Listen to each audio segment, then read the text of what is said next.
stronger. You know that message? You need to get stronger. I'm sure you hear that pretty often. The strong survive. You need strength if you're going to achieve. Tap into your inner strength. Folks say this to us all the time. We say it to ourselves.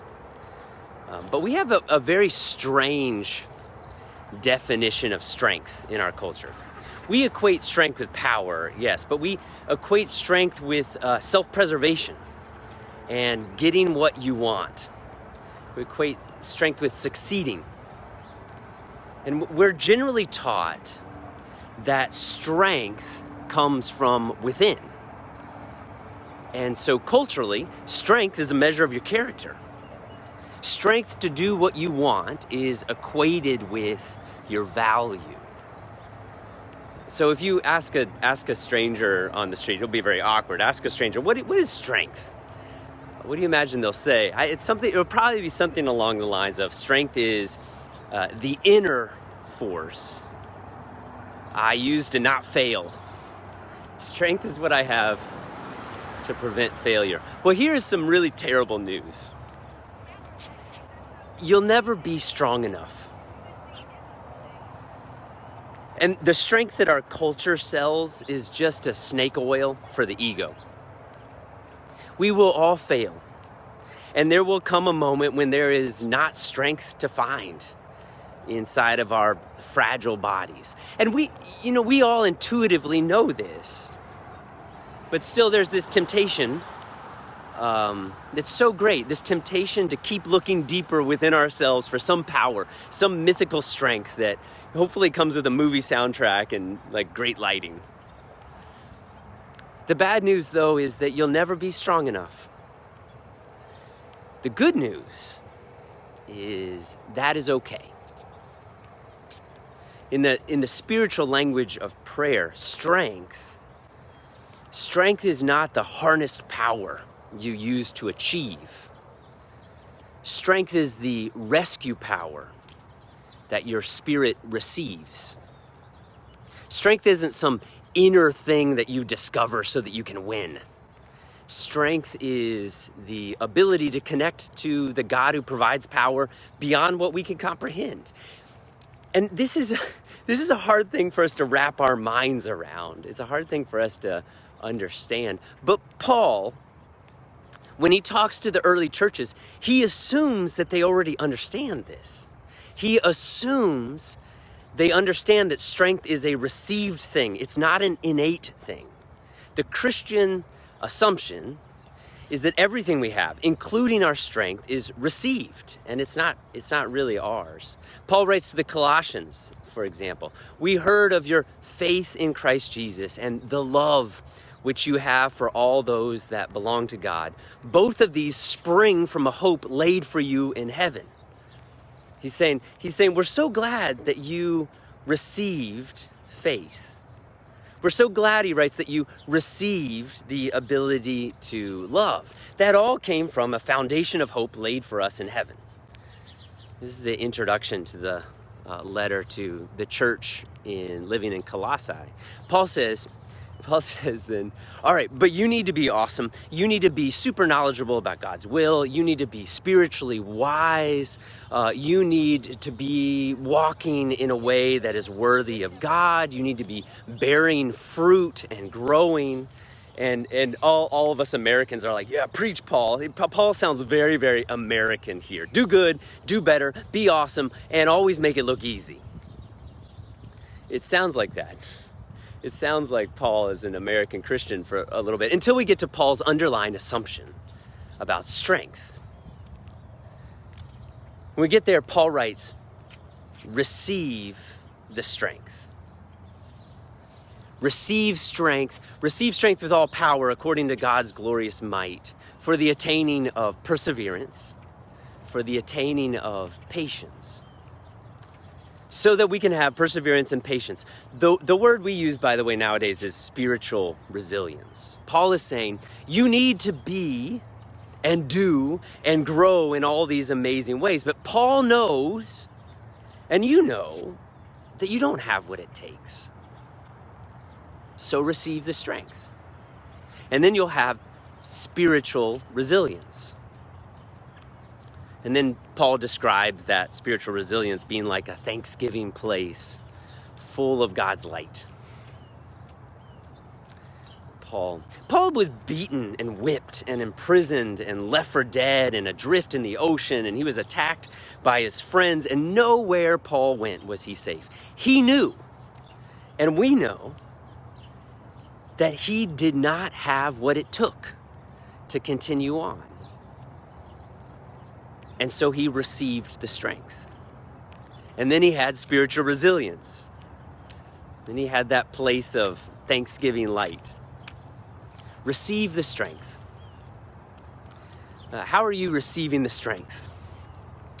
Remember, strength is not a harnessed power that you use to achieve. Strength is the rescue power that your spirit receives.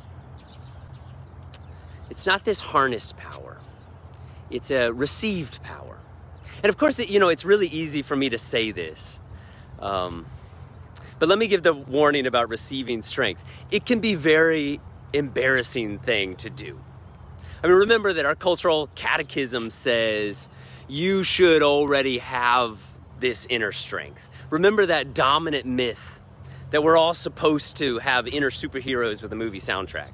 It is embarrassing to push through that pervasive teaching. It's embarrassing to push through and get to the Christian assumption that I don't have what it takes. It's embarrassing to say help.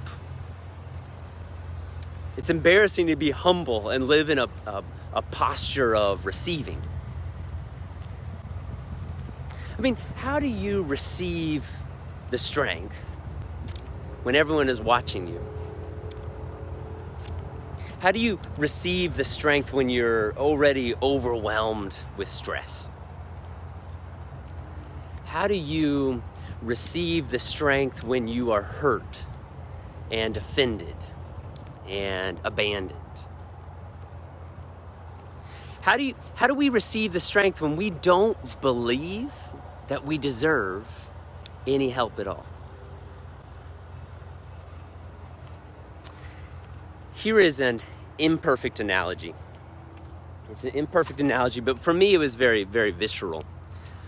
I was told to climb a rock cliff for the first time the other day. I've never been able to climb very high because I'm absolutely terrified of heights. I mean, scared enough that my body stops moving and my brain freezes up, that type of scared. My friends growing up would see me sometimes in those frozen moments and make fun of me. But last weekend, this lovely group took my daughters to these beautiful cliffs here in town to practice rock climbing. And I carried the water and the sandwiches, and they climbed for hours. They're scampering up and down this 60-foot cliff wall. My neck was hurting just watching. But then the leader turned to me and told me to put on a harness and try, saying, "Come on, Dad, let's see if you can touch the top." Of course, my stomach turned over because I knew that I was going to humiliate myself. And I was probably going to humiliate my daughters. And you know that feeling of dread when you're asked to do something that you know for sure you cannot do. And with all the kids looking at me, I was feeling all those embarrassed emotions, and so I started making jokes. Dad jokes, of course, about this and that. I was trying to give myself an emotional out. But no one really listens to dad jokes. And so instead, they're just tying me into this rope system and then giving me a tug and saying, let's see how high you get. And as everyone looked at me, my first response was cultural. My first response was, be strong. I said that to myself, be strong. Saying that to yourself will get you at least a little ways. Be strong. That will get you a little ways. Relying on your inner strength reserves that the world demands you have will get you up the wall about 15 feet. But I think we've all had that experience. Maybe you've had that experience this week of the moment of realization that we don't have what it takes. We're not strong enough, and we never will be strong enough. Fear was like flooding my body, like breaker waves of doubt. I felt so absurdly weak, and the clefts of rock where it's like so small and slick. And I looked down, and I saw two things. First, I saw all these eyes watching me. And second, I saw my own legs were shaking absurdly. Later on, they told me that I looked like I was doing an impersonation of Elvis. Like I was doing some other like nonsensical dad joke. But then the woman who was holding the rope called up to me, and she said, "I've got you." And then she said, "When you fall, I'll hold you." What a lovely thing to say. And then the others, of course, called up about where I needed to put my feet, where I needed to put my hands. Come on, just do it. There's that chorus of cultural cajoling that's essentially saying, just be strong. But then I heard that woman holding the rope call up again. She's saying, "I've got you. When you fall, I'll hold you." How lovely that voice. She didn't say, "if you fall." She said, "When you fall, I'll hold you. I've got you. When you fall, I'll hold you." That is the message that carried me from hold to hold up that terrifying rock. I mean, tiny rock crevice to tiny rock crevice as my dad muscles are screaming out in weariness. That's what I hear. When you fall, I'll hold you. And when I fell, she did hold me. I dangled in that harness up above the trees, and I was standing on nothing. Wouldn't you love to hear that voice when it feels like you're standing on nothing? I've got you. When you fall, I'll hold you. How are you receiving that strength? Paul writes, you've heard the truth. You've heard the gospel, and it's growing in you.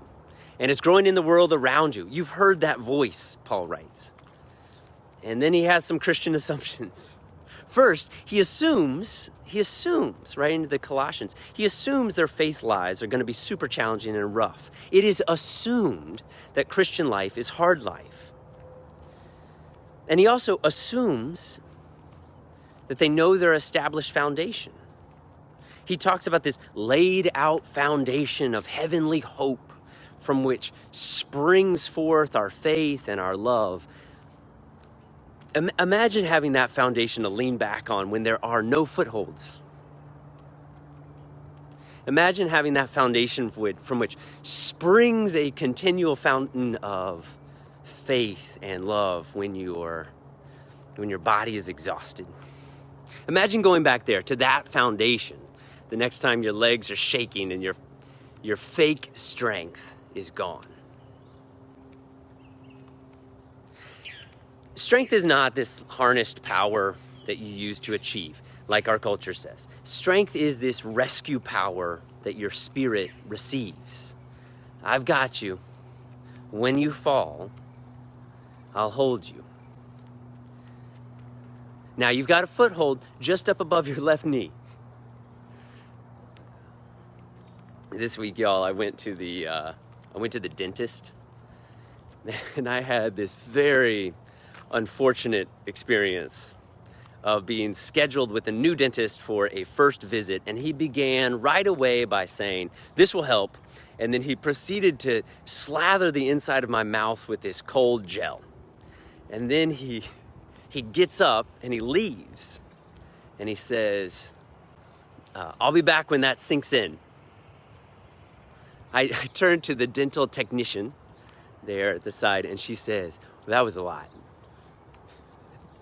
he had coated my mouth with this numbing gel, and it tasted nasty, and it was starting to tingle. So now in my nervousness, I try to make conversation. I asked the technician about her children and how her mother-in-law is doing and how about holiday plans. But very quickly, my speech starts to really slur, and my tongue, felt like a dead lump, and I couldn't move my cheek muscles. And I think something about that made it easier for her to open up as we waited for the dentist to come back. It's easy to talk to someone prone in a dentist chair who can't talk back. I mean, I could barely grunt response. But she told me their life is falling apart. She told me her husband had left her and the kids were such a challenge now. And she's still struggling with the loss of her mother, especially now in this season, and she doesn't know how she's going to make it through the holidays. You've met exactly this brokenhearted woman. I mean, maybe you are this broken heart. I don't know how I'm going to make it, she was saying. I tried to ask a question. Now this is a really, really good question. I encourage you all to ask this question. Ask it of your friends, ask it of yourself. The only problem is to ask this question, you probably need to be able to enunciate to ask it. Try to do it when you don't have an overeager dentist numbing your mouth. But I asked her, it came out like this. How are you receiving the strength? And she's like, what? And I try, how are you receiving the strength? And so then I'm like trying to do it with hand gestures. How are you receiving the strength? It's a good question. She says, how am I receiving the strength? Every Tuesday night at 7, she said. It's every Tuesday night at 7 o'clock. I have this woman's Bible study group, and I never miss it. She said, none of us are really Bible experts, but we love to pray for each other. She said, I look forward to it all week long. I go in there and I know that they love me no matter what. I know that they love me no matter what, and I know that they've got me and they love me. I've got you. I've got you. When you fall, I'll hold you.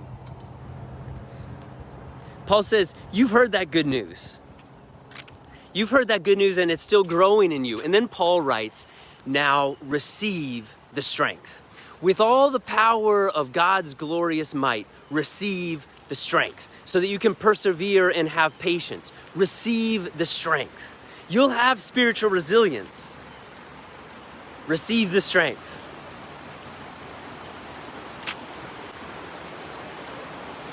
Imagine walking into that Tuesday night room. Imagine walking into that Tuesday night room where everyone loves you. And everyone always will.